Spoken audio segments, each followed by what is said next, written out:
In the first scene, there's this young girl tearing through a dark, creepy forest in an old town called the Kingdom of Cremona. She's freaking out, hands tied behind her back, and her mouth gagged. She's desperately trying to find a safe spot when, out of nowhere, a bunch of arrows hit her from behind, fired by some armed guys. She drops to the ground, hurt but still alive. The men rush over to check if she's dead, and when they realize she's not, they decide to finish the job by stabbing her over and over. Next morning, Koku, a young guy, steps out to grab some fresh buns for his sister, Detective Lily. But when he gets back, Lily's already rushing out the door to get to a crime scene where the girl was attacked. She's in such a hurry that she doesn't even take the buns Koku bought for her, leaving him looking pretty bummed. A few minutes later, Lily dashes back home to grab her ID and quickly snags the buns from Koku before heading out again. By the time Lily gets to the crime scene, the Royal Investigating Service, RIS, is already on it. One of her bosses, Detective Boris, calls her out for being late. Lily apologizes and offers him some buns to make up for it, but Boris, clearly annoyed, reminds her it's not cool to eat at a crime scene. Still, he takes the buns and munches on them while they walk through the area. Lily asks Boris if there are more victims, and he tells her the case is linked to a string of murders in their area, all pointing to a serial killer. As they're walking through the forest, they spot a big tree with Killer B carved into it. Lily's super curious about what it means. Then they hear security arguing with a guy trying to get into the restricted area. Lily steps up to handle it, telling the guy only authorized personnel are allowed. The man doesn't say much, but as Lily tries to get him to talk, Boris walks over and recognizes him. Turns out, the guy is Keith, also known as Genie. Boris gets all excited and tells Keith that Eric and Jean are dying to see him, urging him to go meet them. Lily's totally shocked to find out Boris knows this guy, who seemed like just some random civilian. Meanwhile, over at the Royal Police Coastal Branch, Detective Eric is giving a presentation to the team about the recent crimes in town. Before diving in, he introduces Keith Flick, who's standing next to Jean. Keith gives a casual wave, and Eric explains that Keith is joining them from the Archives Division. He asks everyone to give Keith a warm welcome. Eric tells Kayla to throw his presentation up on the screen and asks the lady running the computer to handle it. The slides show some grim photos of dead bodies, and Eric explains that earlier this month, a bunch of bodies were found in the woods. The victims? The Kraus brothers Henry and Richard. He points to the images, breaking down how they were killed with some kind of sharp blade. One of the slides also shows a woman who's been brutally attacked and is now in the hospital, barely hanging on. Eric goes on to say it's confirmed that the Kraus brothers, including their youngest, Julian, kidnapped, locked up, and raped this woman. But here's the kicker, Julian's gone MIA, and no one knows where he's at. Eric then asks the team, so, who killed the Kraus brothers? He adds that they're zoning in on a name carved into a tree at the crime scene, Killer B. That's their prime suspect. Apparently, Killer B's been tied to 15 murders over the last few years. Eric calls on Mario, one of the detectives, to share his findings. Mario gets right to it, saying they've already gone over this stuff, but since there's a new face in the room, he'll run through it again. He explains that the victims were taken out with a single slash from a sharp blade, and there were no defensive wounds. Translation? The killer struck before the victims even had a chance to react. This guy's no rookie. As Mario's talking, Keith is straight up dozing off. The second Mario wraps up, Eric turns to another detective, Brandon, and asks if he's got anything to add. Brandon says he's been digging into it from all angles but hasn't found any solid leads yet. Eric shifts gears, asking about the mark left at the scene. He tells Kayla to throw it up on the screen. She pulls up a bunch of different styles and fonts of the letter B. Someone nudges Keith awake, and Eric tells him to check out the variations of the B to see if he can make sense of it. Keith's struggling to keep his eyes open, but Eric keeps things moving, asking Kayla to show the rest of the images. Meanwhile, over at the forensic lab by the coast, Jeannie runs into an old buddy, a doctor working there. Jeannie jokes that the doc's starting to look his age. The doctor hands Jeannie a cup of bitter coffee, and after a sip, Jeannie laughs, saying it reminds him of the old days. The doctor jokes back, telling him not to drink it unless he wants to relive those days. But Jeannie just shrugs, takes another sip, and says he's heading out. The doctor tells him to swing by any time if he's in the mood for more terrible coffee. As the story kicks off, there's a scene where a woman from the army and local cops asks for backup to hit an army convoy. She says the attackers jacked an IFV and are now flying it over the Aqualine's capital. Eric tells everyone to jump on the rescue mission ASAP. He puts Mario in charge on the ground, makes Brandon the go-between with the local police, and checks if Boris is ready to take on the bad guys. Boris is all in. Eric doesn't stop there. He ropes in Keith too. On the way, Mario asks Lily if she can get ahead or pull up next to the target. She looks freaked out at first, but her boss tells her to cut through the park at full speed to catch up. Without skipping a beat, Lily floors it through the park and manages to get in front of the target. The bad guys start firing at her car, so Mario decides to use his tougher ride instead. Turns out,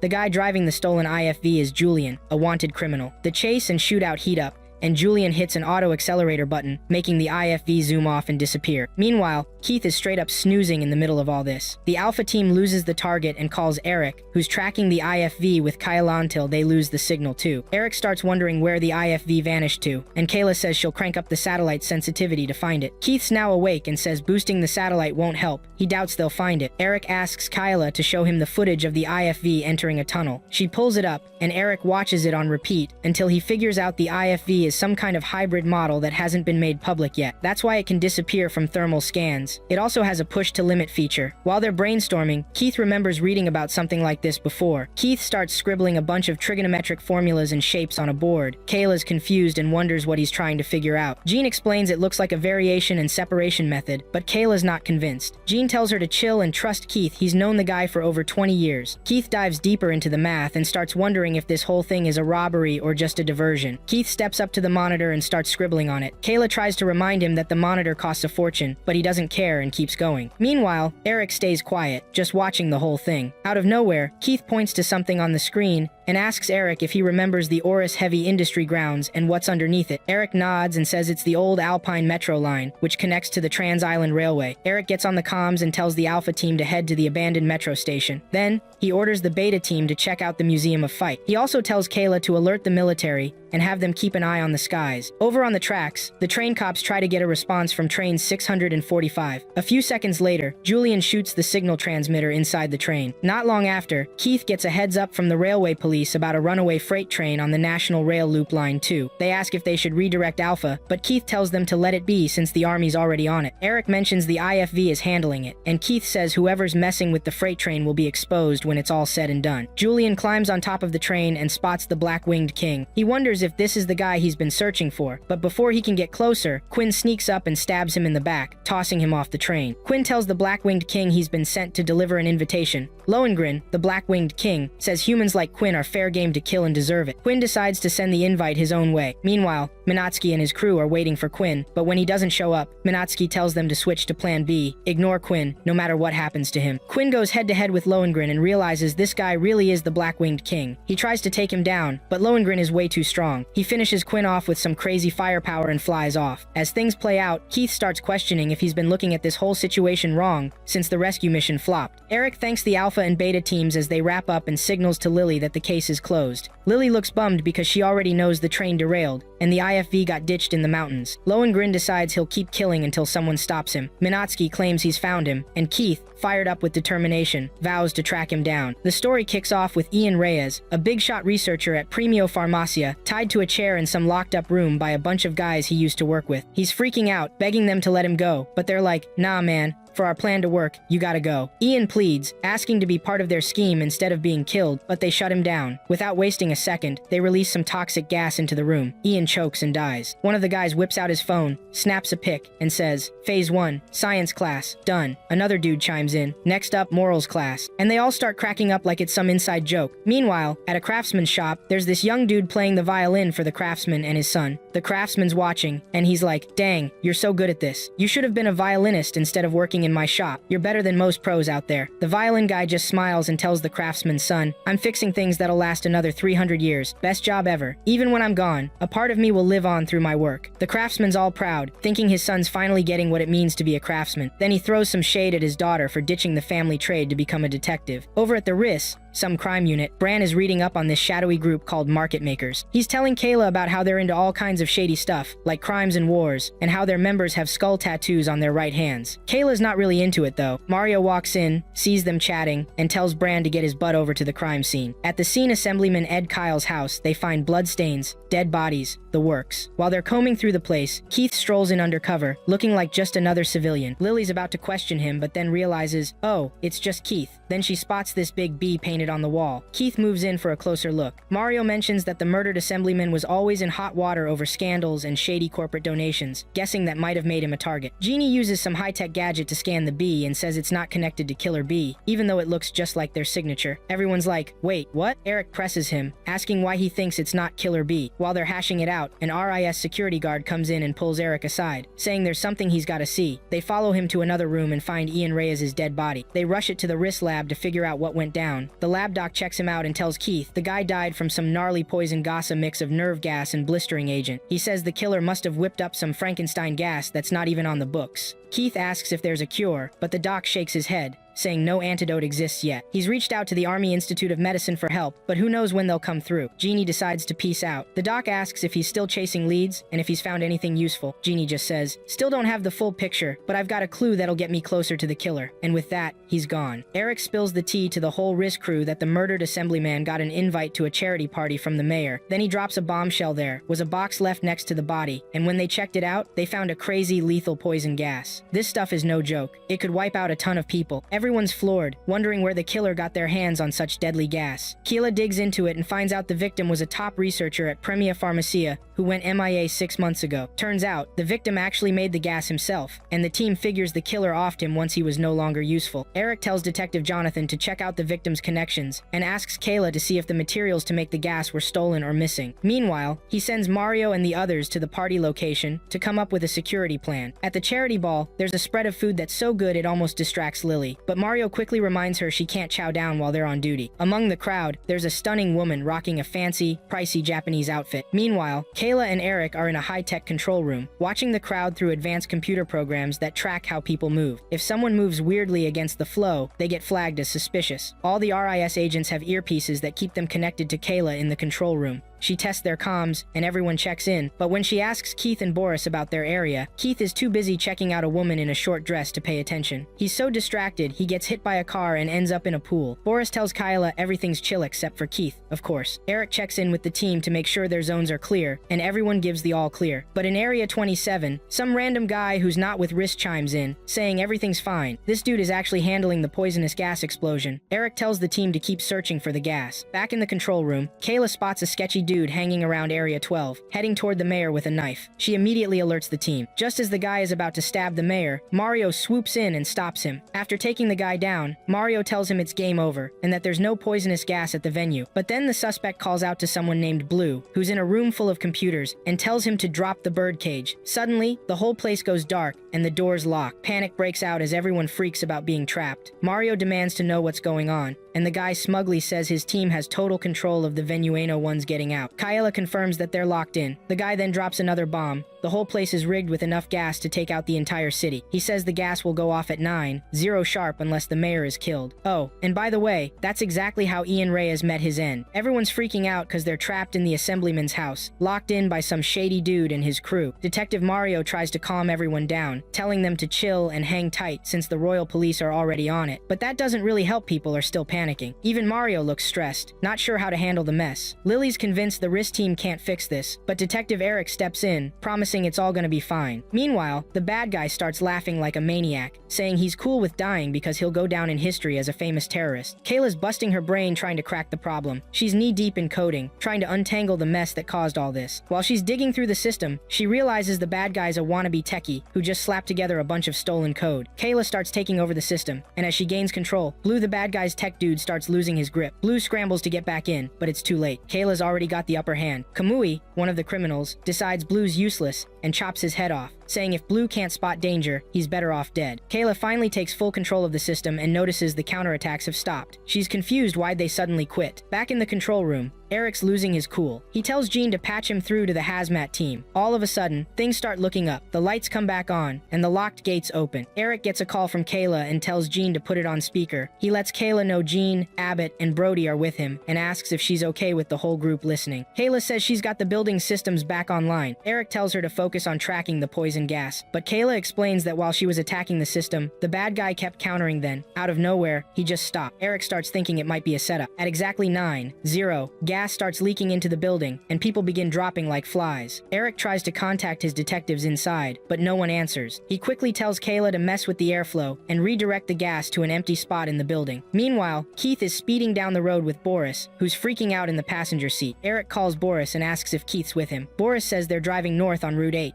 Eric wants to know why they're out there, but Boris tells him to ask Keith. Eric gets on Keith's case, telling him to turn back ASAP because the gas is spreading, but Keith brushes it off, saying if the gas is already released, it's fake. He calls the criminal a short-sighted idiot and says it's just knockout gas. Keith explains that this whole thing, plus the IFV theft, follows the same pattern. He sums it up, saying someone's using this chaos as a smokescreen for their own plans. Eric pieces it together and realizes the whole thing's just a distraction to flush out Killer B. Minatsuki asks Kamui if he's lost sight of their mission. Kamui shrugs it off, saying the mission's done and dusted. Minatsuki presses him, asking why the Black-Winged King isn't with them yet. He accuses Kamui of twisting his orders on purpose, calling it a bad habit. Meanwhile, the Black-Winged King is squaring off with a woman. He tries to intimidate her, but she fires back, saying he can't take her out like he did Quincy's quicker than Quinn ever was. This ticks him off, and he charges at her with insane speed. She bolts, and he's hot on her heels. They end up at Lake Lenin, where the woman tells him that for a few days in October, the lake becomes a gateway to the kingdom of God. She says souls dance joyfully in the dark, and the lake lights up with countless glowing orbs. She admits she loves the place. The Black-Winged King cuts her off, saying he doesn't care about her rambling and demands to know where Yuna is. He warns her that if she doesn't spill, he'll kill her. She smirks, saying he's easy to read, and asks if she's his light. She taunts him, saying he doesn't even understand himself, which is why he's so desperate. She gets ready to fight, vowing he won't forget her. One of her legs morphs into a sword, and the battle kicks off. They go all out, but the Black-Winged King eventually stabs her with his blade-like hand. Blood pours from her mouth as she tells him to cut off her left legit, might come in handy for him someday. Before she dies, she whispers for him to touch Canopus. Back at the assemblyman's place, everyone's waking up and getting first aid. As soon as Lily comes to, she mentions seeing gas flood the room. Mario quickly explains it was just knockout gas. Lily thinks the attacker was bluffing, but Mario disagrees. He says they found real gas, it just wasn't used, and the way it was found seemed off. Lily admits she's had a weird feeling lately. She points out that the recent cases have been strange, and none of them have been solved, which makes it seem like something's up in the city. Mario agrees, saying her instincts might be spot on. Lily looks surprised since her gut feelings usually lead her astray. Mario starts reciting his oath, swearing loyalty to the kingdom of Cremona, to prioritize his duty as a cop, and to enforce the law. Lily joins in, swearing to act without bias, fear, or hatred, and to follow her conscience. Together, they reaffirm their commitment as law officers. Mario reminds everyone that the day they took the oath, they became cops. He tells them to stop overthinking and just focus on solving cases as they come. Lily spots Koku in the city while driving and slams her car into reverse to pick him up. As they're cruising, she asks where he's headed. Koku says he's off to the Royal Library to do some research. Lily's like, why not just Google it? But Koku says he doesn't have a phone or computer. Lily's like, yeah, I've never seen you with one, but you don't seem to care. She jokes that she couldn't live without her phone, and Koku shoots back, well, I wouldn't die without one, it's just too convenient. Lily finds that kinda odd. Then she teases him, saying he's got a cute face but is still single because he's too picky. Koku cuts her off, asking if she's off work today. Lily says she's off duty but running errands. Lily keeps grilling Koku, asking if he's into older women or cultured types, and if he wants her to set him up with one of her friends. Out of nowhere, Koku asks what Canopus means. Lily quickly explains it's a star, not visible at their latitude but a bit south, just above the horizon. Koku says he didn't think she'd know that, and Lily's like, you underestimated me. Koku seems intrigued and asks if she knows more about the star. Lily says no, but mentions her high school crush was really into astronomy. At the Royal Library, Keith is waiting in line. When it's his turn, he hands the librarian his library card, but she tells him it expired last month. Keith looks shocked and pulls out another card, but that one's been dead for a year. The librarian says he can renew it if he has an ID, and tells him to fill out a renewal form down the hall, third window on the right. Then she calls up the next person. Lily drops Koku off at the library entrance and drives away. Koku almost bumps into Keith as he heads inside. As soon as Koku steps in, he remembers the woman he fought at Lenin Lake and mutters something about touching Canopus. Meanwhile, as Keith is leaving, he trips on the stairs, sprains his ankle, and limps home. When he gets to his place, Lily is waiting at his doorstep. She notices his limp and asks what happened, but Keith brushes her off. She pulls out some food and asks if he wants any, but he tells her to leave. Lily refuses, and eventually Keith lets her in. After a bit, Lily asks if his nickname, Genie, means genius, and if Boris gave it to him. Keith says no. Lily keeps asking questions, picking up a book from a chair and bringing up Killer B and his victims. She says the case is getting nastier, with B's signature at the crime scenes becoming bolder. Keith stays silent, busy cooking. Once he's done, he puts a plate of food in front of Lily. She asks if it's for her, and Keith says, eat or leave. Lily digs in, clearly not planning to leave. Keith then asks if Boris gave her his address, and Lily says Boris told her a lot about him, but showing up at his place was her own idea. Keith tells Lily to let Boris know to stop filling her head with dumb ideas because it's driving him nuts. Lily fires back, saying she thinks Keith is the only one who can sort out the mess in her head. She starts setting up red buns and Zeppel on the table, imagining the red buns as the suspect and the Zeppel as the killer. She points out there's no connection between the two cases, but thinks the gap between them might hold a clue. Then, she pulls out a coffee bun she calls "ta-da," tears it apart and scatters the pieces on the table. Keith looks at the mess and says it's total chaos, but Lily says that's exactly how the cases are structured. Keith doesn't get it and tells her the chaos is all in her head and needs fixing. Lily says she can't fix it, which is why she came to him. Keith, now pissed off, tells her to stay out of the cases for her own good and to leave. As he storms off, he slips and falls. Boris, who's just arrived at the door, hears the crash, busts in, and sees Keith on the floor. Lily starts explaining what happened when Kayla walks in holding a bottle of wine. Keith looks shocked and asks why she's there. Kayla says Boris told her to come over and mentions that Mario is on his way too. She asks if this is some kind of party. Keith, furious, walks up to Boris and slaps him several times. Meanwhile, Minatsuki is chatting with a guy who asks if Regulus is in a better mood. Minatsuki says Regulus is still pissed because they're way behind on their mission. The guy suggests changing their approach, but when Minatsuki asks if he should tell Regulus, the guy says no. Back at Keith's place, everyone has shown up, and the meeting turns into a drinking party. Boris says it's good to cut loose sometimes, but Keith snaps at him, saying he needs to take responsibility for running his mouth.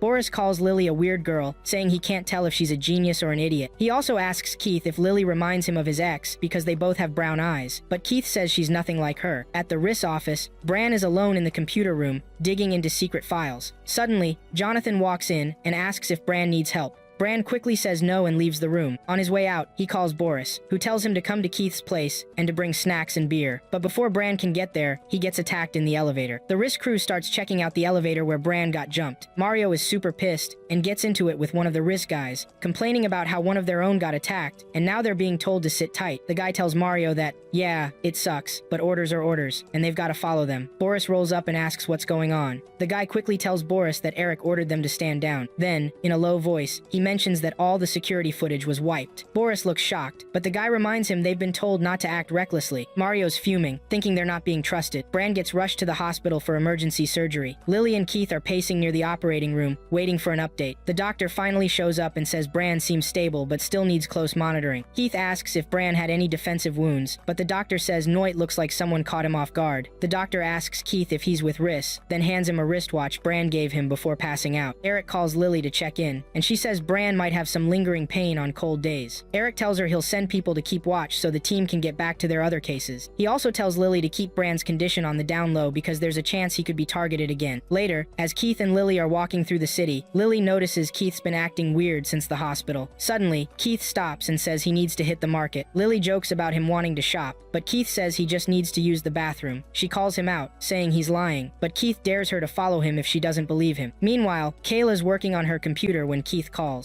He asks her to send over the names of all the RIV members from the past few years. Without skipping a beat, she sends the list, but can't help wondering what he's up to. Keith comes out of the bathroom and meets Lily outside. She's still skeptical about the bathroom excuse, but Keith brushes it off, saying she's overthinking. They head straight to the library. On the flip side, Minatsuki is holding a meeting with his crew. He tells them they can't leave any loose ends and orders their inside guy to take someone out. Kamui isn't convinced, pointing out that the guy already screwed up once, so it might be risky to rely on him again. Minatsuki tells Kamui to handle him if it looks like he'll fail, adding that they've got backups ready to step in. A woman in the group pipes up, saying she hopes they're not wasting time. Kamui loses it, hurls a short sword at her, and calls her a useless bitch. Minatsuki calms things down by handing Kamui a vial of something, telling him to use it wisely. Kamui storms off after that. Minatsuki turns to a young girl, Yuna, and tells her to delete their program as a backup plan. Yuna hesitates, saying it'll make things harder, but Minatsuki insists he'll figure something out. Finally, he tells Laika to keep tabs on Kamui. Kayla drags Lily into the bathroom and asks for her phone. Right there, Kayla pulls out her laptop and Bran's bag, which she found outside. She explains that she was asked to recover the data on it, and she managed to get a fragment. Kayla clicks on files labeled Amers Jeremy and The Precinct, explaining to Lily that these two are from the security division. As she keeps digging through the laptop, she finds data on all the members of Riv. Lily asks if the files are tapped video feeds, and Kayla says it's Bingo's doing. Bingo can hack into personal terminals issued to staff, plus every camera and mic in the station even if they're off. Lily tells Kayla to take the info to Keith because she's sure he's up to something. Meanwhile, Keith visits the doctor at the Royal Forensic Lab. The doctor offers him coffee, as usual, and mentions that things are already in motion before Keith even gets back. The doctor asks if Keith's team will make it through, but Keith says it's worse than before. The doctor reminisces about his college days, wondering if he could have invented a drug to cure bad habits. Keith doubts it, saying humans weren't designed for humans, they were made to be messed with by others. The doctor jokes about filing a case against the lead designer and asks who Keith would blame. Keith says, God. The doctor sighs, saying Keith always leaves him craving a cigarette. After chatting for a bit, Keith heads out, saying he's got a criminal to catch. Lily returns to Riss and runs into Jonathan. She asks if he's seen Keith, and Jonathan says Keith came in earlier but left again. As Lily turns to leave, Jonathan asks if she can deliver something to Takeda and Brody. At the hospital where Bran is being treated, a guy in a hoodie sneaks into Bran's room with a knife. Just as he's about to stab Bran, Keith shows up behind him with a gun. Keith tells the guy the knife is his and accuses him of stealing it during a visit. Keith also shows him a wristwatch he got from Brandon,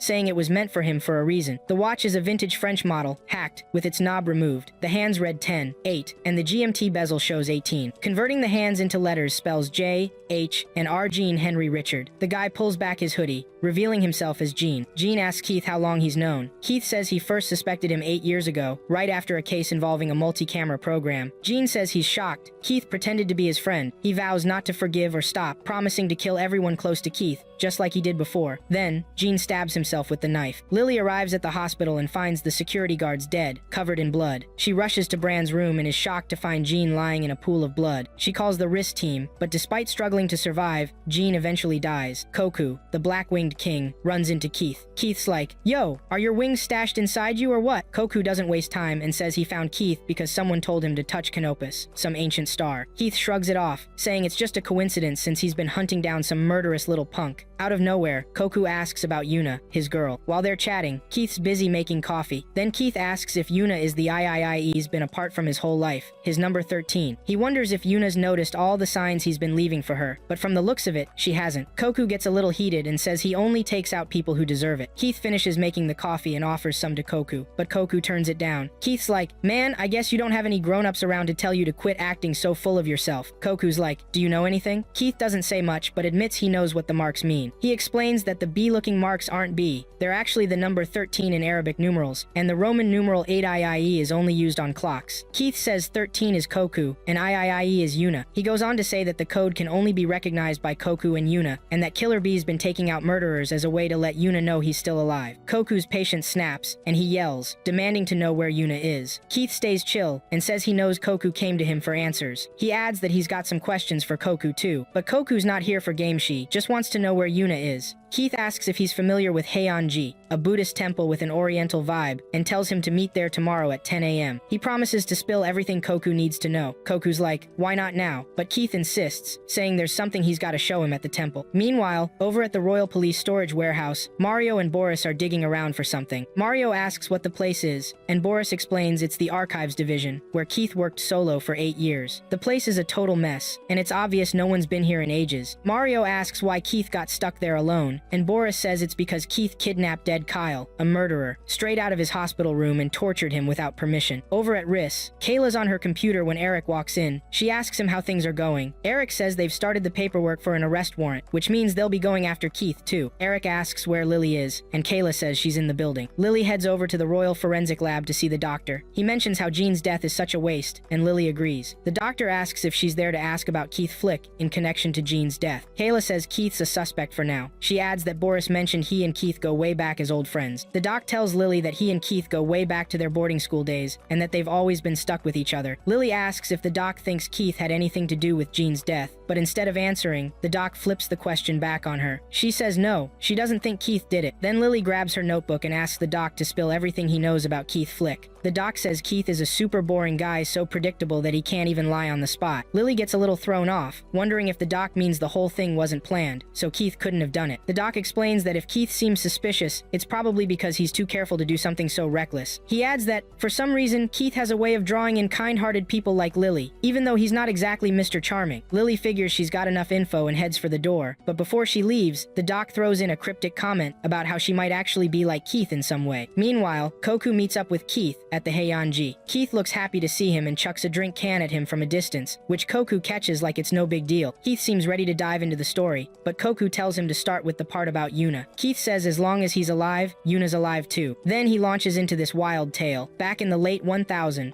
500s, 13 fossilized skeletons with wings were found in some ruins at the base of a mountain. Scientists back then thought these skeletons were the ancestors of humanity, basically ancient gods. The king and the government saw an opportunity to use this discovery for political gain. They started a project to resurrect these gods, using it as an excuse to rake in donations and refill the kingdom's empty treasury. They built a massive research center called the Julian Blanca Royal Scientific Institute, bringing in top scientists and cutting-edge tech to make it happen. But instead of doing real research, the scientists got greedy and wasted their time on nonsense. They started a breeding program that created messed up, unstable offspring they called promising ones, only to get rid of them when they didn't work out. This cycle of failed experiments went on for centuries. When word got out that the project might get shut down, one of the researchers pitched a new idea to the king: create an organization to manipulate fear and peace both inside and outside the kingdom. The promising ones, who had been seen as failures, were sent to the royal government to work as special intelligence agents. Their job was to stir up chaos and maintain order, and their actions ended up having a huge impact. These agents became known as market makers. Thanks to this, the institute stayed alive, now serving as a factory for weapons of destruction for the government. At some point, their research into gods made a breakthrough. 2 lives were created that showed them the path to success. But then, something big went down. Koku tells Keith the only thing he remembers is the sound of gunfire. He then asks Keith how he knows about him. Keith says it's all written in Kurohane, aka Black Wings. Keith asks Koku if he's heard of the Jet Black Epitaph, and Koku says it's at the top of Mount Cremona. Keith keeps going, explaining that with breakthroughs in research and decoding inscriptions, their work made a huge leap forward. The inscriptions hold records about the powers and forms of God's bones. Keith says it was the arrival of 3 cellular biologists from Japan that led to the creation of Koku and his guardians. One of those biologists was Dr. Heath Kazama Flicks, Koku's father. Heath also reveals that he was the one who first cracked the code in the inscriptions when he was just 12 years old. Out of nowhere, a woman throws a knife at Koku and Keith, but Koku uses his powers to stop it from hitting anyone. The woman steps closer, now holding a sharp sword, and starts fighting Koku with everything she's got. Minatsuki watches the fight from a distance. Koku is too strong and overpowers her. Just as he's about to finish her off with his sword hand, Keith yells at him to stop. Koku takes another look at the woman and realizes it's Yuna. He immediately stops attacking, but Yuna refuses to back down, accusing Koku of killing a lot of people, including Jala Blanca. She eventually stabs Koku with her sword, and the bright light of Canopus shines down on them. Heath says that when Canopus shines brightly to the right, it signals the birth of a new, illegitimate child of God. Wings of pure madness will bring down fleeting humans, and the cries of the dead will restore order to their kind. Yuna suddenly remembers their childhood together. She starts crying and hugs Koku, even with the sword still stuck in his stomach. As she hugs him, Minatsuki sneaks up and stabs both of them at the same time. Minatsuki shoves Koku off the top of a building, and he crashes right into Kamui's path. Kamui stabs Koku with his sword, but Koku's tough as nails and won't go down easy, even after getting stabbed over and over by Minatsuki and his crew. They start firing arrows and swords at him, but this time, Kamui gets hit too. While they're attacking, Koku keeps yelling at them to give Yuna back. Out of nowhere, Keith shows up to back Koku up and shoots Minatsuki in the hand. Minatsuki shrugs it off at first, acting like it's no big deal, but his crew notices his hand is burning from the bullet. They freak out, telling him to bail ASAP before it gets worse and becomes permanent. Not wasting any time, they all dip to avoid more damage. Keith rushes over to Koku, who's in rough shape with arrows and swords sticking out all over him. While Koku's trying to recover, Keith finds a letter from Koku's dad. As the story unfolds, there's a flashback to when Koku, Yuna, and Minatsuki were kids. Yuna's shown as this super playful girl who's friends with everyone. She's playing a game with some boys, but when she loses, they start making fun of her. Koku, who's always got her back, sees this go down. He chucks an ice stone at one of the boys and tells them to leave her alone. The boys just laugh, teasing that every time Yuna cries, Koku comes running to save her. Koku gets ticked off, the flashback keeps rolling, and Koku wakes up to Canopus telling him that Kirisame and some other boys carried him there. Canopus says he should thank them later, but Koku's annoyed, saying they're always messing with him. Koku vents that he doesn't get why everyone else is so strong, while all he's got is this weird eye he's not supposed to use. Canopus tells him that being physically strong doesn't make someone truly strong. Koku brushes it off, saying adults always say stuff like that, and it's just fluff. Koku insists that to protect people, you've got to be strong, and Canopus agrees but adds that maybe Koku will understand what real strength is someday. Later, Yuna calls Koku to the riverbank to thank him for helping her earlier. Koku grumbles, saying she could have just told him at school instead of dragging him out there. Yuna says if they're seen together at school, people will tease them again. She asks why he always helps her, and Koku says he doesn't really know, but when she's sad, he feels it too. She promises to protect him as well, saying she'll make him smile when he's down. Koku then comes up with an idea. He draws 2 overlapping numbers 4 and 13 in the ground. He explains that 4 is her number and 13 is his, and they should use it as a secret signal. Anytime one of them needs help, they'll draw the numbers where the other can see. Yuna asks if he'll always come if he sees the sign, and Koku promises he will. Back in the present, there's a fire at the school. Koku bolts to find Yuna. As he runs past Canopus, Canopus gives a note to Kirisame and tells him to take Koku to the place written on it. Koku finds Yuna's room, but Canopus shows up and asks why he's there. Canopus tells him to hurry and go with Kirisame. Koku's worried about Yuna, but Canopus reassures him that he'll do everything he can to help her. He orders Kirisame to keep Koku safe no matter what. Yanu's chilling in a room with a sign on the board, waiting on Koku to show up and help her out. Out of nowhere, she hears someone call her name, but it's not Koku. A girl shows up and introduces herself as Minatsuki. She says Koku's her little bro and tells Yanu it's not safe to stick around, so they gotta bounce. While they're on the move to a safer spot, Koku suddenly stops, stressing about Yanu. Kirisame tells him not to sweat it, Yanu will catch up, but he also warns Koku that if things go south, their main priority is to make it to the shelter. Koku listens and keeps going. Meanwhile, back at school, Canopus spots Minatsuki and Izanami and breathes a sigh of relief. They're safe. He tells them to head straight to the shelter because the bad guys are closing in. Just as he's giving instructions, the market makers roll in. Before Canopus can react, Minatsuki stabs him in the back with a knife the market makers gave her. At the shelter entrance, the market makers catch up. Kirisame tells Koku to get inside while he stays back to fight them off and buy time. Koku makes it back to where Canopus is and finds him bleeding out. Canopus tells Koku to leave him, but Koku hesitates. She doesn't want to leave him like that. Canopus insists, saying Koku has to survive and owes it to everyone else. He hands Koku a book that explains everything about who he is and what he needs to do next. Canopus also tells him that if he can connect with Yuna, he has to find her and protect her no matter what. Following Canopus's instructions, Koku absorbs the bodies of everyone who died and transforms into the Black-Winged King. The flashback ends, and Koku wakes up. He tells Keith that he purposely blocked out all his memories except the ones about Yuna. He explains that his left eye can mess with memories, so he rewrote his own to avoid the guilt of what he did, but now, after looking into Yuna's eyes, he remembers everything. Over at the Royal Investigating Service, the police chief asks Detective Eric if they've found any leads on Eric being a suspect in Jean's case. Eric says all the precincts are working together on a full-scale search. The chief reminds Eric that he only let Keith come back because Eric promised to take full responsibility if things went sideways. The chief gives him 24 hours to find Eric, otherwise the RIS will be shut down. Another guy in the room suggests Eric might be dragging his feet on purpose, but this pressure will force him to step up since the risk means everything to him. The chief says someone else will take over the search if needed, but Eric's still the best shot at tracking down Keith Flick. He also tells the other guy that he's been given access to Eric's and his team's files and can use their system freely. Koku wakes up after getting enough shut-eye. He heads over to Keith and asks why he saved him. Keith says he's got a few more questions for him but hands him some food, telling him to chow down first so they can talk after. Later that night, Keith shows Koku a photo of dead Kyle, a serial killer nicknamed the Raven-Haired Murder Machine. He's the guy people think killed Keith's little sister, Erica. Keith explains that Kyle broke out of the mental hospital during his trial and was killed by some unknown group right before committing another crime. But Keith doesn't buy either, knows Kyle isn't the real killer because Erica's murder didn't match Kyle's usual style. Keith wonders why Kyle confessed, how he knew the crime scene details, how he passed the polygraph, and who he might have been covering for. Keith asks Koku if he knows Kyle. Koku tells him Kyle was a Regian ancient race of superhumans designed for Combatant, that Kyle was part of the group that attacked Koku's school when he was a kid. Koku admits he's the one who killed Kyle. That's when Keith realizes Killer Bee's whole deal has been about revenge, targeting Reggies who were involved in that attack. Meanwhile, at the hospital where Bran is recovering, Eric is deep in thought, digging into info about the market makers. Among their foot soldiers is a team that stirs up chaos, operating under their flagship, the Moby Dick. These guys even brainwash people to get what they want. Eric gets a call from Keith, and he immediately asks if it was Jean who attacked Bran after spotting a wristwatch. He tells Keith to turn himself in, but before Eric can say more, Keith cuts him off, saying Killer Bee is with him. Keith also mentions it wasn't Kyle who killed his sister and confirms the killer wasn't human. He promises Eric that everything's about to wrap up,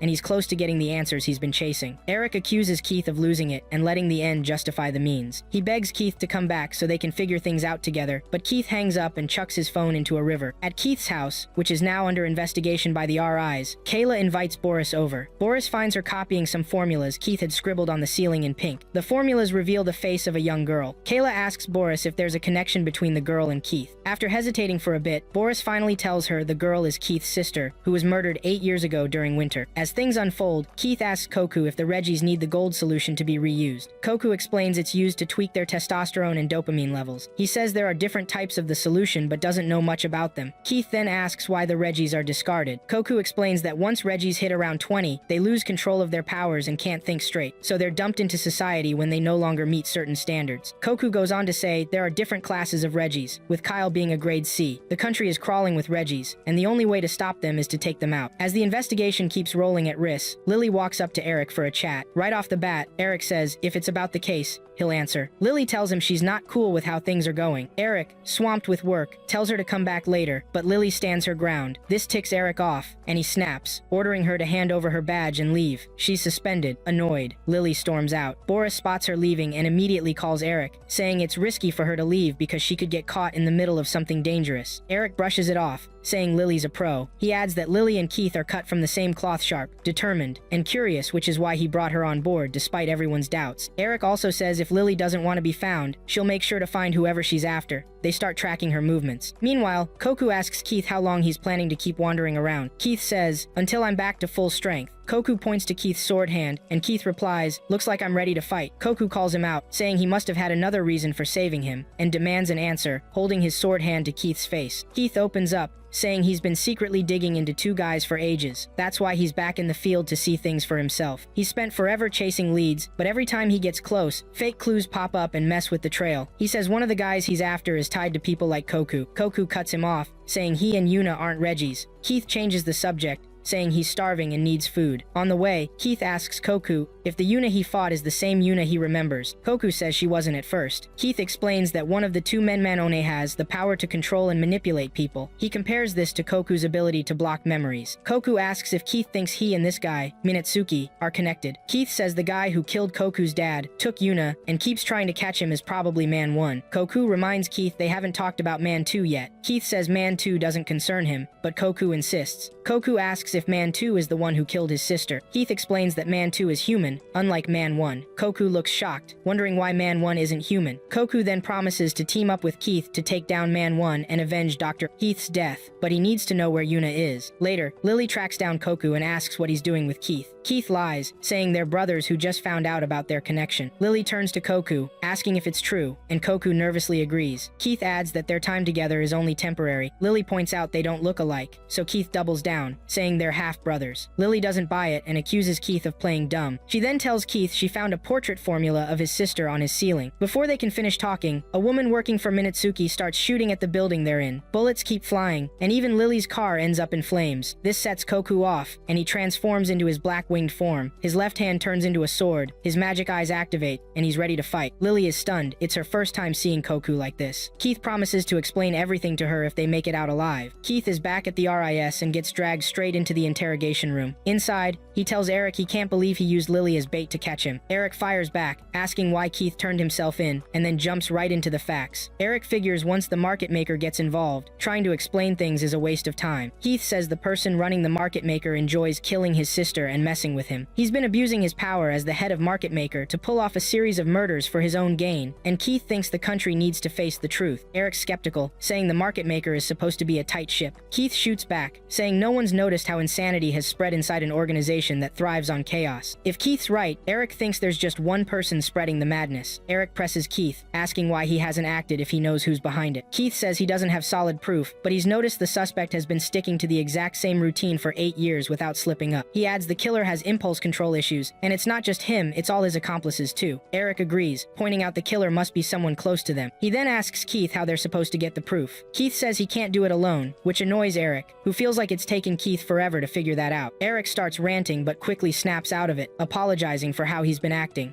He starts praising Keith, saying everything he knows about being a cop, he learned from him, and he's proud of that. Eric says the team will follow Keith, even if his orders sound crazy. He brags about putting together the best team he could find and drilling Keith's teachings into them. Eric brings up what happened 8 years ago when they were fed up with the sham trial against dead Kyle. They exposed all the crimes they'd uncovered, but it was Keith's idea, and he went solo on it. That left Eric in the awkward spot of having to arrest him. Eric says he's learned what they were missing back then, a team. He tells Keith to give them orders because they're ready to back him up for the next few hours. Boris gently puts a hand on Keith's shoulder and tells him that once they take him to jail, the RIS will disband. Keith asks Eric to at least take off the cuffs, but Eric refuses since Keith's still a suspect. Instead, Eric asks what they're supposed to do about the market maker since they'll try to stop them. Keith says he already has a plan in motion. Keith lays out his plan. They'll use Lily as bait. Boris thinks it's too risky, but Lily's all in, saying she'll do whatever it takes. Keith says he bugged the doctor, Gilbert, on his first day and found out the guy smokes way more than he thought. The plan kicks off with Lily heading to into Gilbert's office, her back slightly exposed. Gilbert asks why she's there so late, and she says she needs him to sign some documents. While he's signing, Lily edges closer to a wall covered in strange X-rays. As she checks them out, Gilbert notices the small star tattoos on her back, which seem to mean something to him. He hands her the signed documents, but just as she's about to leave, he asks if she still believes in Jeannie. Lily says she'll believe in him till the end, and even admits she might be in love with Jeannie. Gilbert starts wondering if Jeannie is using Lily as a trap. As the story kicks off, Gilbert spots Lily walking down the street without her car. Curious, he asks about it, but Lily brushes it off, saying it's a story for another time. Gilbert offers to give her a safe ride to wherever she's headed. Meanwhile, Mario and Boris are tailing Lily, keeping an eye on her to make sure she's okay. While in the car, Lily tells Gilbert that something always seems to pull them together, but he shrugs it off, calling it a lucky coincidence. She stares out the window and comments that with how cold it is, if it rains, it might just turn into snow. The mention of snow catches Gilbert's attention, like it stirs up some old memory. When Lily asks if it reminds him of something, he dodges the question, clearly trying to avoid saying too much. She warns him that when people hold back, she tends to start digging for answers, but Gilbert still won't spill. Then, Lily pulls out a pair of glasses from her bag and puts them on. Gilbert asks why, and she explains that without them, everything looks blurry. She asks if she can turn on the radio, and Gilbert says sure. When the music starts, Gilbert teases her about her odd taste in songs, but Lily insists the song is super popular. They eventually pull into a car wash. Unbeknownst to them, Mario and Boris are still tracking Gilbert's car. Suddenly, Gilbert pulls into a building that's not Lily's house. While Kiala tries to figure out what the building is, Keith reminds her it's Gilbert and says to stick to the plan. Mario and Boris quietly get out of their car and sneak into the building too. It's pitch black inside, which immediately sets off their alarms. Inside, they find a guy with a bomb strapped to him. They bolt out of the building just before the bomb goes off, but part of the building collapses on them. Keela loses their signal and starts freaking out, thinking something terrible has happened to Mario and Boris. After a tense few moments, the two finally crawl out from under the rubble and let Eric know the guy in the building wasn't Gilbert. Turns out Gilbert had swapped the location with someone named Reggie he'd been expecting. Keith is stunned and can't figure out why Gilbert keeps switching up his moves. Eric tells Kiala to put out an APB, but she quickly reminds him that their investigation is supposed to be on the down low. Frustrated, Eric says he'll take the heat for it because it's an emergency. The team starts worrying about Lily, but Keith reassures them he won't let anything happen to her. Meanwhile, Gilbert has taken Lily to his lab and discovers that the tattoo on her back is fake. As he's examining Lily, Erica suddenly hugs him from behind. Gilbert asks where she's been, and then it hits him Lily was planted by Keith to lure him out. He figures this gives him plenty of time to dissect Lily, just like he did to Erica, knowing Keith won't find the lab anytime soon. Keith breaks it down for Koku, telling him about these birds called Demoiselle Crenesuper, cool creatures that fly over the Himalayas to escape the winter. He says Koku could probably pull off the same move as the cranes. To do it, Keith explains, Koku needs to head to the North Cliff. From there, he's got to jump off at a speed of at least 15 kph. After free-falling for 2 seconds, he needs to spread his wings. Keith adds that if Koku catches one of the seasonal updrafts in the area, it'll lift him straight above the clouds. Once he's up there, he just needs to fly toward Canopus. Koku asks what's in Canopus, and Keith tells him it's a white ship hidden among the stars. He says if Koku's looking for Yona, she'll be on the Moby Dick, a massive airship built during wartime that's now the Market Maker's HQ. Keith is the guy who cracked the black inscription, even though everyone thought it was impossible. The glyphs are tricky because their meaning changes depending on how you read them vertically, horizontally, or diagonally, and each direction gives a different interpretation. The slab is packed with info and stories, covering everything from mythology and religion to medicine, art, language, and history. It's full of metaphors and hidden meanings. One part that stands out is the tale of the 2 shrine maidens. The story goes that on the night of the 13th full moon, a man chosen by 2 shrine maidens gained power, allies, and wings, becoming the Black-Winged King. The maidens fulfilled their purpose and gave him a blue burning blade. One maiden had her head cut off, turned to ash, and merged with the king, giving him even more power. The other maiden became his wife, fought alongside him on Cremona's summit, and shared his fate when it all ended. Everyone who comes into contact with the tablet becomes obsessed with it. Keith tells Koku that if a god is something eternal that can control fate, then the tablet itself is basically a god. Koku responds that if the tablet drives people like that, then as long as he's involved, he's doomed. Keith steps closer and tells Koku that if fate is real, he should either accept it or fight back if he doesn't like it. Meanwhile, Kayla tells Eric about this crowd search software she used earlier and says it might come in handy. She explains that they just need to tweak it so it flags any car acting weird. The only issue is they don't have enough satellites, but it'll work if they can cover 1/200th of Earth about an 18-kilometer radius. This could help them figure out where Gilbert is keeping Lily. After a ton of coding, Kayla finally tracks him to the harbor area. Eric asks her to calculate how far Gilbert could have traveled by ship at an average speed. She pinpoints the Ramon Ports and Harbors district. Eric mentions that the area is military controlled and off limits to civilians. The name Ramon rings a bell for Keith. and he tries to remember where he's heard it before. Eric reminds him it's from Ramon's Psychiatric, the hospital where dead Kyle was treated. Eric also recalls that Kyle's adoptive dad was in the Navy and might have pulled some strings to get him admitted. Kayla adds that they seem to have connections to the hospital too. She pulls up a list of named-son-claimed bodies sent to the lab to be used as cadavers. Keith tells Kayla to check out Gilbert's exit logs from the lab. Turns out, according to the logs, Gilbert Ross hasn't left the lab and has only worked late past midnight 37 times in the last 8 years. Keith hands Kayla a profile of a woman, black hair, fair skin, brown eyes, about 25 years old, 5'3", and asks her to see how many unsolved cases involve women matching that description. Kayla comes back with 37 cases. That's when Keith realizes Gilbert's been lying. Keith tells Kayla to pull up the building's blueprints. While digging through them, she notices the plans have been changed a ton over the last 300 years, which is why the place has all kinds of different architectural styles. Keith tells her to break the plans down by year and include the attics, crawl spaces, and any hidden spots between additions. Keith points out that any dead space bigger than 180 centimeters is worth checking out. Finally, they figure out the spot they're looking for is right under their noses, but they just haven't seen it yet. Eric tells Kayla to call for backup immediately, but Keith stops her, saying there's no way Gilbert did all this alone. He must have had help. That means more people are involved. They decide to handle it themselves. Keith tells Eric to uncuff him, and they head straight to Gilbert's office to find a clue. While searching, Keith notices a wall with a series of X-ray images. Turns out, that wall is actually the door to the hidden space they've been searching for. When they get inside, they find a horrifying senatons of dead bodies, victims Gilbert killed. Among them is Albert Puzo, the CEO of the Jaula Blanca Institute, along with Gilbert's own father, who was apparently his first victim. Gilbert's been killing people, and then going about his life like nothing happened. Days later, someone else gets arrested, confesses to the crimes, and then mysteriously dies. Gilbert calls Keith and asks if he's still there. He wants to know what Keith expects him to do now that he knows everything. Keith tells him to do whatever he wants. Then he adds that he knows Gilbert's planning to run away at night, and that's fine for now, but no matter where he goes, he'll only find despair and darkness. Keith promises to hunt him down and kill him with his bare hands. Keith eventually finds Lily drugged and dumped among the other dead bodies. He tells Eric to set up a perimeter and call an ambulance. He also tells Kayla to lock down the area around the station and reports that Gilbert has escaped. Meanwhile, Gilbert orders Minatsky to kill everyone in the RIS, even if it means using poison gas, but Minatsky blows him off, saying he's too busy for that kind of work. Lily's knocked out in the hospital, but then she suddenly wakes up and starts calling for Keith. Bran rushes over, trying to calm her down, telling her to stay put since she's still recovering. But Lily's not having it. She pulls off her stuff and starts yelling at Bran, demanding her clothes. Meanwhile, over at the Royal Investigating Lab, RIS agents are busy checking out a bunch of embalmed bodies left behind by Gilbert. One of the guys walks up to Boris and says it must cost a fortune like 8 figures to keep this operation running. Boris agrees, saying Eric was right. There's no way one guy could have handled all this alone. While they're talking, Lily calls Boris, asking for Keith. Everyone's confused since Keith should be at the hospital with Lily and Bran. Lily explains that Gilbert shoved some capsule in her mouth before he bolted, but Keith took it out while carrying her and said he was heading to the crime scene where Erica's body was dumped to end it all. Boris tells Lily to hang tight, they're on their way. Meanwhile, Koku's gearing up to head to Canopus to save Yuna. Just like Keith told him, he spreads his massive dark wings and takes off, flying fast through the sky. At the same time,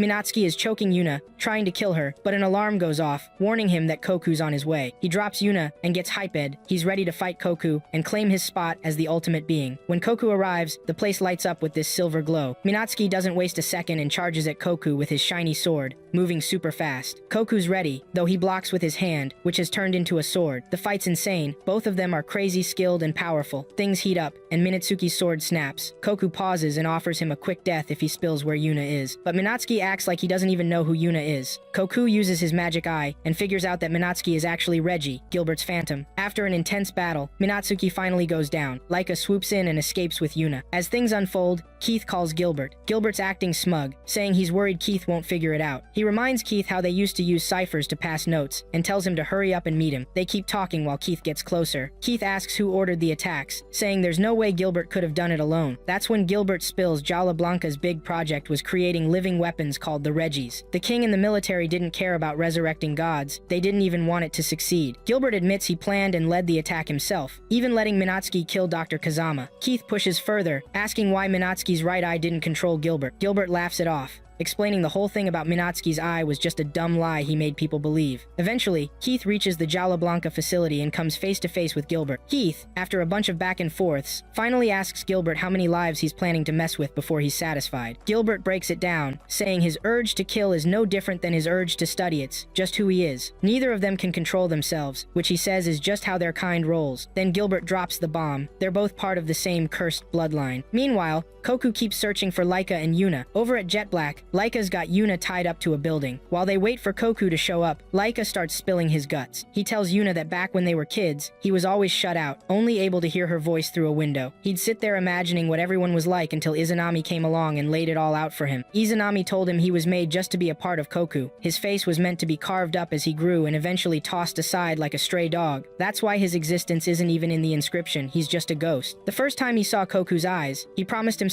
he'd take everything from him. Yuna fires back, telling Laika there's no way he can take anything from Koku because Koku doesn't lose. But Laika isn't having it. He pulls out a knife and stabs Yuna in the stomach. As she's struggling in pain, Laika keeps talking, saying that everyone's just playing out what's already written in the inscription, and there's no way to fight it. Back at Jaula Blanca's base, Keith and Gilbert are deep in conversation. Gilbert asks Keith, what if Minatsuki was used as a guinea pig to cook up a vaccine, and they figured out a treatment to stabilize the Reggies? Keith fires back, saying, the public's gonna find out that all the cash raised for the noble cause of bringing back God was actually spent on making living weapons. And on top of that, they'll know the military was behind it all, with Albert Puzoyor dad leading the charge. Gilbert shrugs it off and says, what a country really needs isn't God or medicine. Keith then presses him, so why didn't you just kill Minatsuki? Gilbert's usual move is to take out his target, have Minatsuki brainwash a Reggie, turn him into a killer, and let the market makers clean up the mess. He tells Keith they're not so different, pointing out how Keith reached out to Koku just to use him. Gilbert's got a rep for screwing people over for his own gain. No shame, no guilt, and when he does feel a little guilty, he just creates a new personality to bury it. He pushes his original self into a corner, wipes it out, and resets his emotions. Keith pulls out a gun and aims it at Gilbert. Gilbert smirks and dares him, go ahead, pull the trigger. If you can't, I'll just kill everyone who owes their lives to you all over again. Gilbert pulls out his own gun, but Keith won't shoot. He refuses to stoop to Gilbert's level and become a killer. Suddenly, they hear footsteps. Gilbert spins around, aiming his gun at the door, ready to fire. Keith realizes it's Lily and begs Gilbert not to shoot, terrified for her safety. Left with no other option, Keith shoots Gilbert to protect Lily. As Gilbert falls, he smiles, satisfied that he's finally turned Keith into a killer. Meanwhile, Mario, Eric, Boris, and Lily roll up to Blanca's facility. But Lily's too impatient to wait. She bolts straight into the room where Keith and Gilbert are facing off. Gilbert hears her coming and gets ready to shoot whoever walks in. On his way to rescue Yuna, Koku remembers what he was told. No matter what, don't go to Jet Black. The place is cursed. The so-called Black-Winged King, who was worshipped as a god and thought to be unbeatable, was killed there. The inscription warns that Jet Black drains your ability to heal. Koku finally touches down at the Jet Black to rescue Yuna from Laika. The second he lands, his glowing green eye flips to a fiery red. Koku demands to know what Laika did to Yuna. Laika smirks and says she's not dead yet, but she'll have to watch him die before her time comes. That sets Koku off, and he charges at Laika with his sword hand, swinging hard. They go at it in a brutal fight, but Koku's wounds aren't healing. Laika taunts him, saying this place is where things begin and end it only helps those who accept their fate. Koku's getting wrecked, bleeding bad, and Laika tells him everything's going down just like the inscription says. He plans to rip out Koku's magic eyes and send him to heaven to reunite with his friends. But Koku fires back,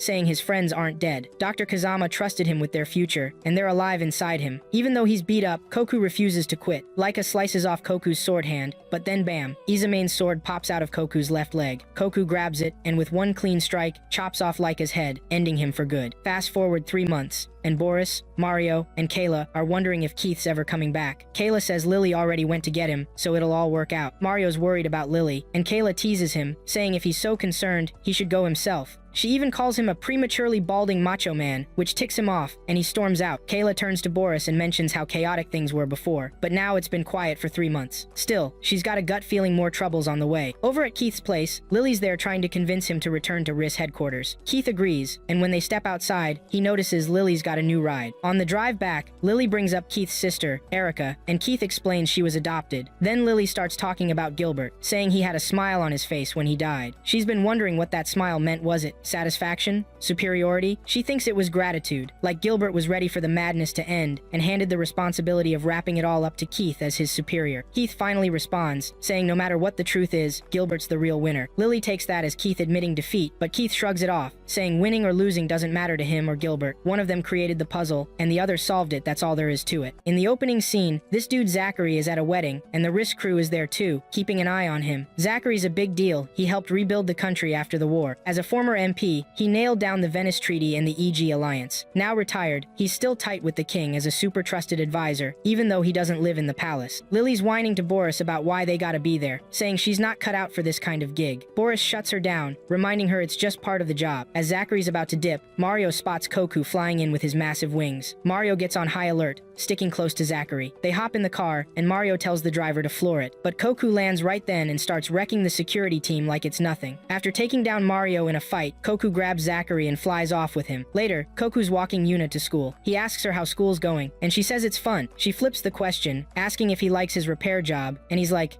not really my idea of fun. Then she heads off. On his way back to work, Koku sees Lily rushing out of her house, running late for work. He offers her something, but she's too busy and speeds off like a maniac. A few minutes later, she's back. Turns out she forgot her ID card. When she finally gets to the Royal Police, everyone's busy working, but she can't find Keith. Mario's struggling with some tech issue on his laptop and asks Kayla for help, but she's like, nope, figure it out yourself. Lily asks Mario where Keith is, but he calls her out for being late again and tells her to write an apology letter. Lily argues she got there on time, but Mario reminds her she's supposed to show up 5 minutes early. Over at the craft workshop where Koku works, the boss asks him to grab some Kokobola wood from the storage room. On his way back, Koku runs into Kirisame. He's totally shocked he thought Kirisame was dead. Kirisame says he's been hunting for Koku and finally tracked him down, calling him Killer Bee instead of Koku. Koku's thrown off, but listens as Kirisame asks what Dr. Kazama told him before he died. Koku explains that Dr. Kazama said if he swapped out parts of his body, he could save his friends and get strong enough to protect them again. It was supposed to be his power and mission. Before Koku can finish, Kirisame cuts in, saying Dr. Kazama also gave him a note about which parts to swap. Koku's like, wait, how do you know about that? Kirisame keeps going, saying the process would have taken a week for the parts to heal. He adds that if he'd stayed by Koku's side, even with all the crazy resonance stuff, Koku might have woken up sooner. Kirisame then asks if Koku doesn't want to get the old crew back together, just like the good old days. Koku looks confused, trying to process it all. Kirisame breaks it down to Koku, saying they're working at some big government lab to build a new world. He explains that this new world is all about humans and them living together, but to make it happen, they've got to take out anyone clinging to old school tech, like Reggie. In this new world, those people don't fit, so they've got to go. Kirisame says they need Koku's blade and power to make it happen. He promises it's not like what went down with Gilbert, it's more like a plan to make the wild ones take themselves out. Kirisame tells Koku the fastest way to stop a runaway is to let them burn out on their own. He also mentions that Koku and Keith unknowingly helped them way more than he ever expected. Koku feels used, but Kirisame brushes it off, saying it led him back to Yuna. Later, Koku apologizes to Kirisame, saying knowing everyone's alive makes him happier than anything else. He tells Kirisame his fight is over and hands back the blade, saying he can't help them anymore. Kirisame is clearly let down but gives Koku a phone before leaving, warning him that no one can escape their destiny. Meanwhile, Yukikaze and Asagiri are keeping tabs on Koku's every move. Yukikaze tells Asagiri to stay sharp because every little thing Koku does matters. He warns that if they misread Koku's progress, he'll become too much for them to handle and could turn into a real monster. Keith shows up at a building where some guy's firing shots non-stop. The cops pick him up during a rescue mission, but when Keith tells them he's a detective, they still won't let him near the scene and tell him to leave. Ignoring them, Keith sneaks into the room where the shooting's happening and wonders who's behind it. Suddenly, Kirisame shows up. Keith isn't shocked, he already knows Kirisame's been pulling strings and using him and Koku. Keith asks if the recent spike in Reggie deaths is Kirisame's doing. Kirisame admits it, saying they've been ordered to wipe out all Reggies to rebuild. Keith asks what Kirisame wants and guesses he's still useful to him. Kirisame questions why Keith always walks into traps, but Keith just calls it curiosity. Keith adds that those who kill gods become devils, and those who kill devils become kings. Kirisame says it'd be a shame to kill Keith, but decides to kidnap him to use him again. On the way home, Lily gives Koku and Yuna a ride. She notices Koku seems off and asks if he's okay, telling him to stay safe. She tries cracking jokes, but neither of them is paying attention. Keith tells Kirisame that Koku won't act for his sake. Kirisame laughs, saying Keith finally doesn't get something. He explains that to Koku, Keith is like a Kanapusa guiding star more important than even Yuna, so there's no way Koku won't act. Later that night, Koku gets attacked by a woman named Asagiri, and they start fighting. Both show off their skills, but Koku's too strong, and ends up defeating her. After the fight, Yukikaze and Kazan show up out of nowhere. Koku recognizes them. Yukikaze says he needs Koku's help with a job, but Koku refuses. As Koku's about to leave, Yukikaze asks if he'd be okay if something happened to Keith. Koku doesn't flinch, so Yukikaze ups the stakes, saying if Keith dies, he'll go after Yuna, Lily, and her family. He threatens that everyone Koku cares about will die. Before leaving, Yukikaze tells Koku he's going to make him kill God. So Yukikaze's pushing forward, and Koku's freaking out, wondering why they're so dead set on him offing this God figure. No time to chill, though they hand him a drive loaded with all the deets on the mission. They lay it out plain. They're going to assign him targets, and he's got 48 hours to take them out. If he pulls it off, Keith Flick gets to walk free. But if he says no, they'll reset the clock and take out someone else instead.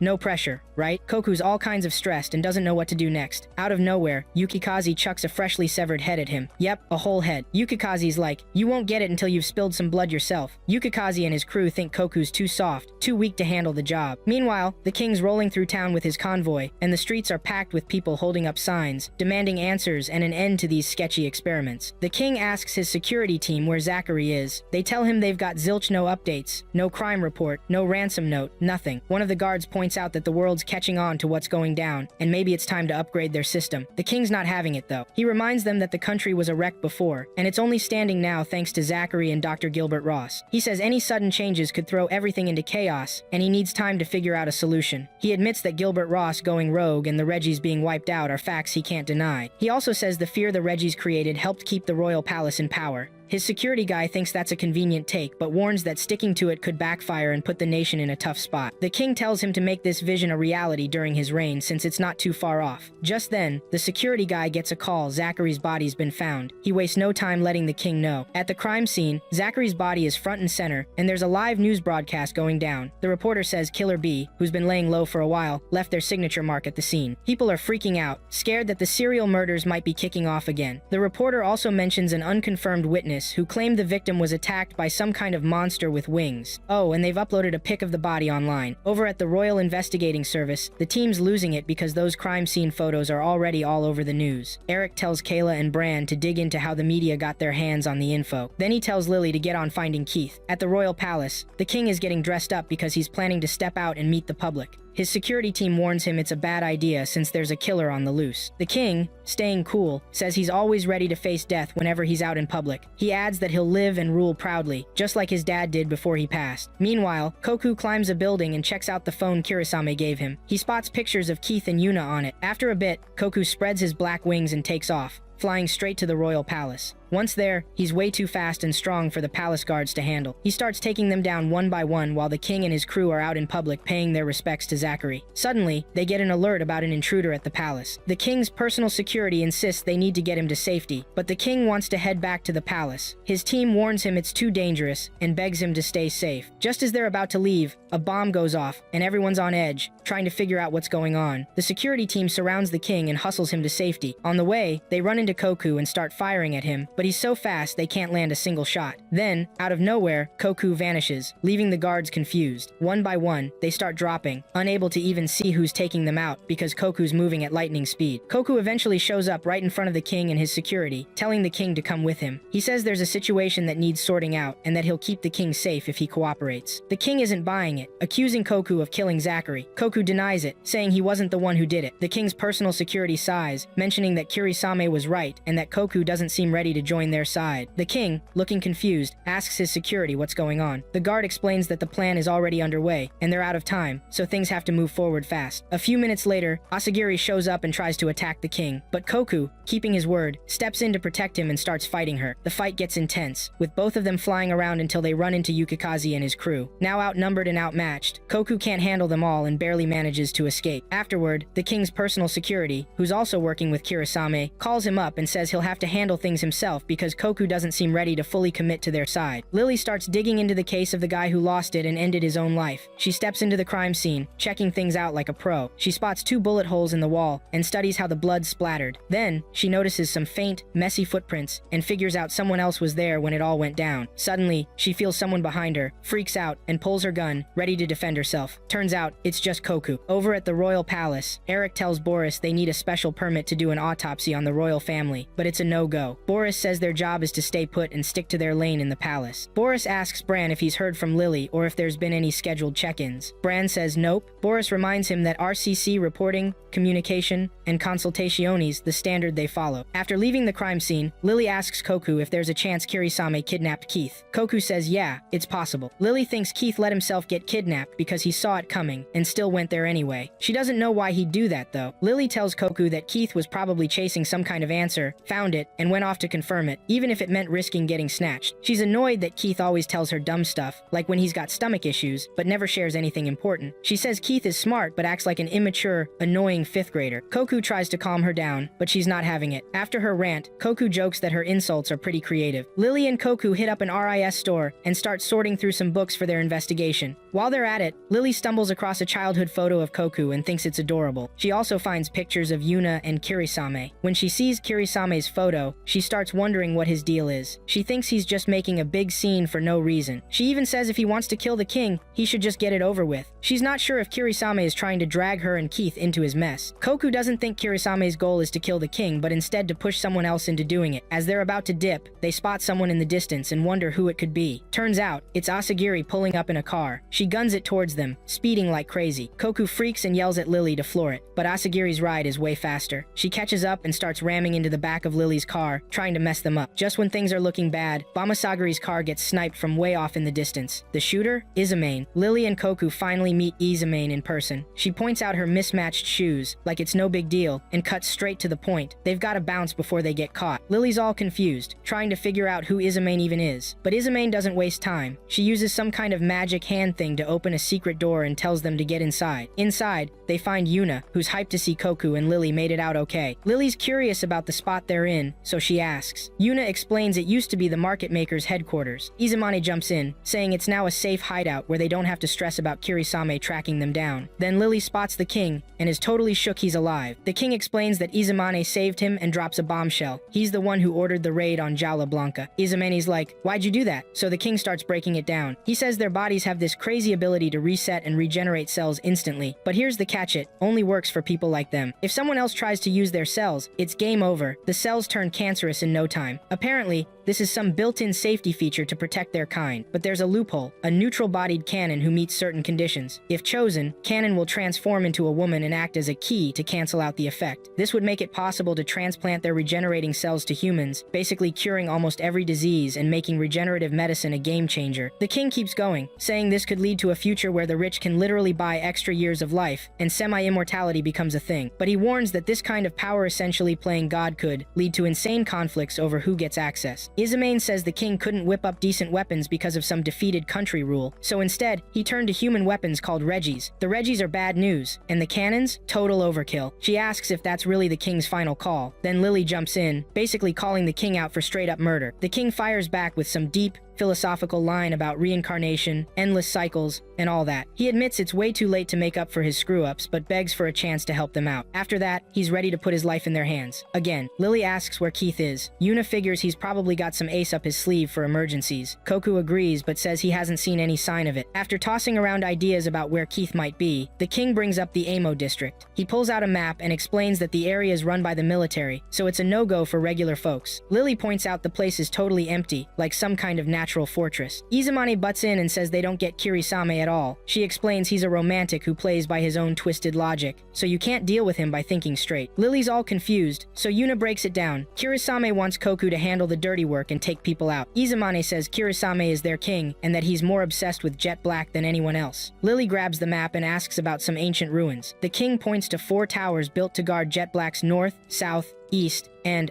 east again, basically a sacred spot tied to the black-winged king. Keith starts tripping down memory lane, thinking about the old days when Erica and Gilbert were still around. Their ghosts start popping up, chatting with him. First up is Gilbert's ghost. He shows up and tells Keith he hasn't changed a bit, basically telling him to just throw in the towel. Keith fires back, saying he's sunk to Gilbert's level. Gilbert keeps it real, admitting that killing didn't fix anything, it just made him feel like garbage. He asks Keith why he still can't let go of the guilt. Gilbert confesses he was the one who killed Erica, but says Keith set the whole thing in motion. Then he drops a bomb, saying he's just a figment of Keith's imagination, meaning Keith is really blaming himself. Gilbert goes on, saying he's just a shadow from the darkest corners of Keith's mind. As they talk, Keith remembers Erica. She asks if he left the research lab and joined the police to get away from her. Keith admits it wasn't the only reason, but yeah, it was part of it. In this trippy vision, Keith finds himself at Gilbert's grave. Gilbert's ghost tells him he bailed on the research lab for the police to avoid Erica. Keith admits that if he hadn't run, maybe Erica would still be alive, and the three of them could have cracked the case together. Keith tells Gilbert's ghost to scram, saying he's done talking. But Gilbert claps back, saying it's up to Keith, and deep down, Keith still wants to be punished. Gilbert says Keith's guilt is eating him alive, and he can't shake it. Keith thinks Gilbert is just projecting his own theories onto him. Gilbert tells Keith to use his brain to figure a way out of this mess, but Keith says it's pointless, everything has its limits, and there's nothing left to do. Gilbert then asks if Keith plans to die here or run away again. Then Erica's ghost shows up and calls Keith an idiot. Keith looks her in the eye and says she's the only one who'd ever call him that to his face, and yeah, he owns it. He's an idiot. Erica tells him Gilbert was a good guy. She says Gilbert forgave all of her flaws and let her lean on him. She could tell him anything, which is why she confessed she was in love with him. Erica says she didn't want to live with regrets, but that's the one thing Gilbert couldn't forgive her for. Keith breaks down, crying, and begs her to leave. In this vision, Gilbert tells Keith he's not letting him off the hook. He says he's burned a code into Keith's soul, making sure he'll always live on inside him. Erica shows up again, and Keith, with tears streaming down his face, tells her he doesn't want her to see him as a failure. He confesses he loves her, and always wanted to see her smile by his side. He admits he was bad at showing his feelings, and was scared that saying them out loud would ruin everything. He says being her older brother, he felt it was wrong to have those feelings for her. But even so, he couldn't protect her, even though he fell in love with her too. Lily, Izumani, and Koku are all set to kick off their investigation. Lily tells the king they'll keep him in the loop while they gather intel. The king says he's tagging along, but Lily thinks it's too risky. Still, the king's determined to see this through. Lily lays out the plan, everyone's splitting up to check out the 4 towers. Meanwhile, Yukikaze fills Kirisame and the others in on Koku, and his crew finally making moves to start their investigation. Kazan tells Yukikaze and Kirisame that all the activity has been tracked and wrapped up, meaning Asagiri now has the upper hand over Koku in terms of numbers. They decide to let Asagiri make the first move against Koku and see how it plays out. On the road, Lily and the king hit some traffic. Lily asks if they should take a shortcut to save time, and the king gives her the green light. She zips down a narrow path, speeding so fast it freaks the king out. At one point, she drives through tight spaces between houses, tilting the car sideways as they squeeze through. Izumane and Yuna opt to travel by boat. While they're on board, Yuna's stoked to see Izumane again. She asks if he's been in touch with Koku, and Izumane says they've crossed paths a few times. That makes Yuna happy, so she presses for more details. But Izumane shuts it down, saying they should talk about something else. Just as their boat's about to leave, Kazan shows up at the riverbank. Meanwhile, Koku's on his way to Area 2, following Lily's directions. He spreads his huge dark wings and takes to the skies. Whenever he comes across a mountain, he lands for a bit, then takes off again once the coast is clear. Heath, on the other hand, is trying to figure out how to escape from Kirisame. The problem isn't the size of the issue, it's how fast it's coming at him. He realizes the drop speed isn't cutting it, and if he throws down a rope, it's not long enough. Even using a pulley isn't an option since he doesn't have one. So, he starts brainstorming alternatives. He ends up ripping down all the curtains, tying them together to make a long rope, and securing it to a chair to act as an anchor. Koku rolls up to Area 2, following Lily's directions, but instead of finding Keith, he runs into Asagiri. She's quick to tell him he's in the wrong spot, and that Keith's probably already toast. Then, just to be extra annoying, she starts laughing like it's all some big joke. Koku's not having it, though he's clearly not interested in her nonsense. Asagiri eggs him on,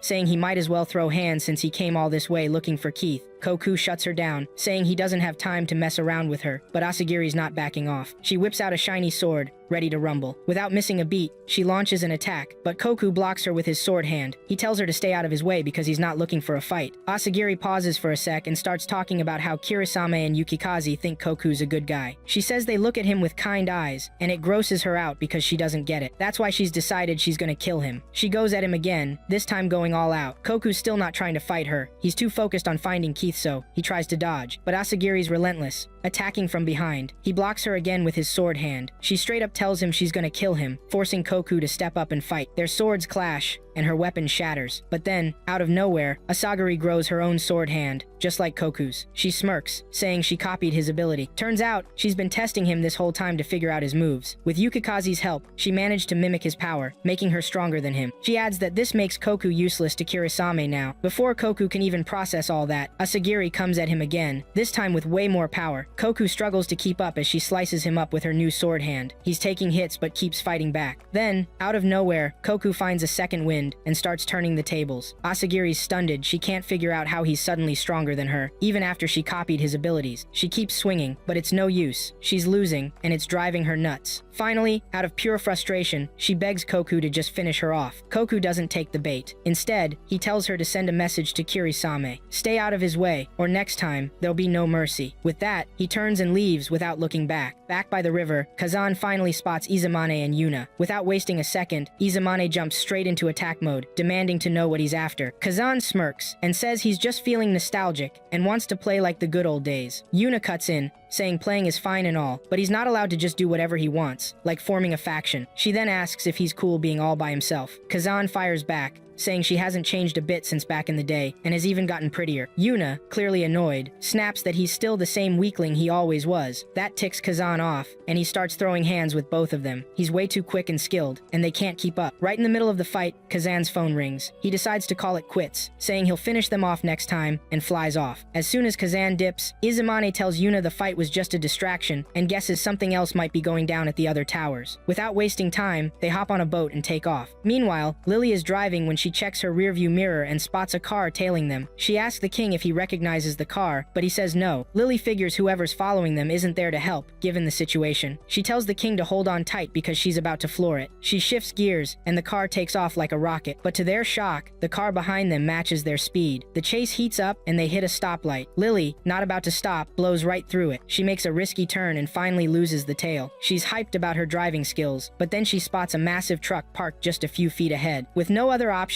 she slams the brakes hard, stopping just in time. Before she can make a U-turn, the royal police show up and slap handcuffs on her. She tries to explain she's not a criminal, but they don't listen. Boris shows up and tells the cops to let her go, saying she's one of their investigators, but they're not buying it. Boris pulls her badge out of her pocket and hands it to them for proof. Once they confirm, they release her. Next thing Lily knows, the RIS throws her onto a bus. She immediately warns them that if they don't let her go soon, Keith's in serious danger. Eric shows up, joking that trouble always seems to have his name on it. Lily asks what's going on, and he says they were sent without any details, but just found out the king is safe. He then asks Lily to fill them in. She explains Keith's been kidnapped and she's heading to where she thinks he's being held. Eric agrees to help, but says they can't leave just yet. He tells Boris to let Lily off the bus. Lily asks what's going to happen to the king, and Eric reassures her he'll make it to the palace safely. As the king is about to leave, Lily spots a guy who looks super familiar with him. She asks Boris who he is, but Boris struggles to remember. He eventually says the guy works directly for the royal family and showed up out of nowhere, bossing everyone around. That jogs Lily's memory, and she recalls seeing his picture in the storehouse. She realizes it's Kirisame, who's now leaving with the king in a car. Without missing a beat, Lily jumps into her car and starts tailing them. Lily keeps chasing the king's car but eventually loses it. Then, she gets a call from Koku. He tells her he's finally found Keith. Lily says she'll leave Keith to him because she's got other stuff going on. Koku insists she comes over and explains that Keith is breathing, but his eyes are shut and he's running cold. Worried, Lily tells him to call an ambulance. Koku says he already did but still needs her there. So, Lily turns around and heads to where Koku found Keith. The king makes it back to the palace safe and sound with Kirisame. Once inside, the king meets his personal guard, who, acting all shifty, says he's glad the king's okay. The king looks annoyed, and the guard asks if something's wrong. Kirisame jumps in, saying they were spotted by a few cops, but assures them it's nothing to stress about. The king, clearly done with the guard, says it might be time to get rid of him quietly. The guard, trying to play it cool, says he's already adjusted the plan to fit the situation. The king praises Kirisame for nailing the whole thing, saying everything went according to plan. Kirisame tells the king not to sweat it and to leave the rest to him. Koku and Lily take Keith to the hospital, where he eventually wakes up. Lily rushes over and asks how he's feeling. Keith groans, saying he feels like crap. Without missing a beat, Lily pulls out some buns from her bag. Keith grumbles that he's a patient and can't eat, but Lily reminds him she promised they'd eat together next next time they met. Keith reluctantly gives in and takes a bite. While Keith's lying in bed, Lily warns him that solo investigations are off limits now. As they chat, Keith zones out, glued to the TV. The news reports that the king has been missing since the attack a few days ago, and the car he was in during the attack has been identified. Meanwhile, Kirisame takes the king to a room where the personal guard is locked up. The guard pleads with Kirisame to let him out, saying this wasn't part of the deal. He reminds Kirisame of his promise to destroy the Reggies